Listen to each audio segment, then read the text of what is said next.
midrash relating to this week's Parsha. It quotes a pasuk that refers to Aaron HaKohen going out to greeting Moshe and bringing him back into Mitzrayim, coming back from Midian after the decades he's been away. And the Torah says that Aaron went out to greet him. And the midrash says, had Aaron known that the Torah was going to write about him, that Aaron went out to greet Moshe, so he would have gone with fanfare, he would have gone with music and dancing and instruments, and he would have created a whole event for his greeting Moshe Rabbeinu.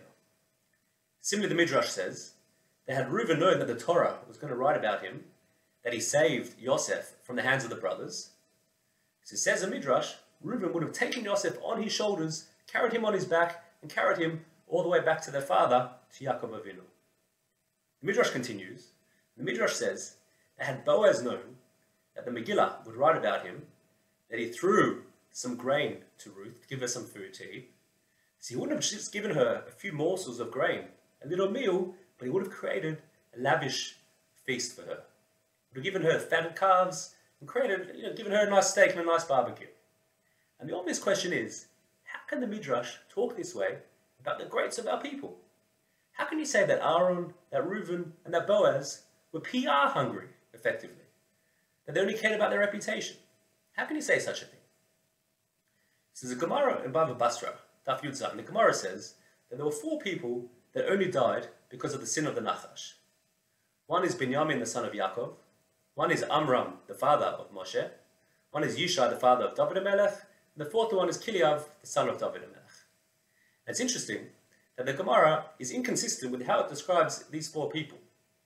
The 2 of them refers to them as the person, the son of someone else, and the other 2 refers to them as the person, the father of someone else. So Binyamin and Kiliav are referred to as them, the son of someone else. Binyamin, the son of Yaakov, Kiliav, the son of David.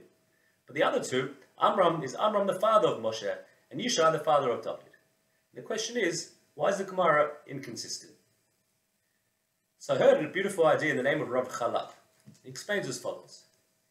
He says that what Chazal were trying to emphasize to us in this Gemara is that granted that these 4 people may have died sinless, may have done nothing wrong in their life, nevertheless, the impact that they had on Am Yisrael, on the Jewish world and the world at large, relative to the more famous family member, is incomparable.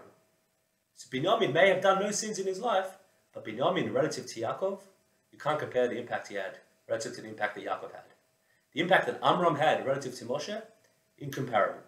So too with Yishai and so too with Kiliav relative to the impact of David. And therefore says Rav Chalab, that granted that these 4 may have died without any sin, may have had a clean slate, a blank page, but the impact that they had on the Jewish people, you can't compare. It's nothing relative to the 4 family members that they had, who granted may have made a mistake on their level from time to time, but because they took positions of leadership and authority, they had an everlasting impact on the Jewish people. We can explain that this is the idea in the Midrash as well. In each of these 3 cases, with Reuven, with Aaron, and with Boaz, so the back of their mind, they weren't sure, am I doing the right thing or am I not doing the right thing? Reuven was up against the other brothers. He didn't know, maybe the other brothers were right, maybe my approach is wrong.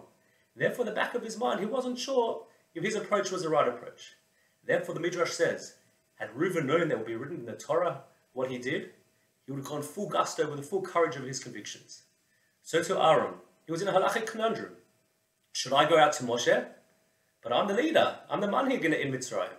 I'm the older brother as well. Or on the other hand, and therefore maybe Moshe should come out to me. Or maybe I should go out to Moshe. And so too with Boaz, he was worried that if he's going to feed Ruth, it's going to it'll be an appearance of impropriety. And therefore the Midrash comes to teach us that had they known that Hashem was going to write down what they did, they would have gone all in. And such a fundamental message for all of us.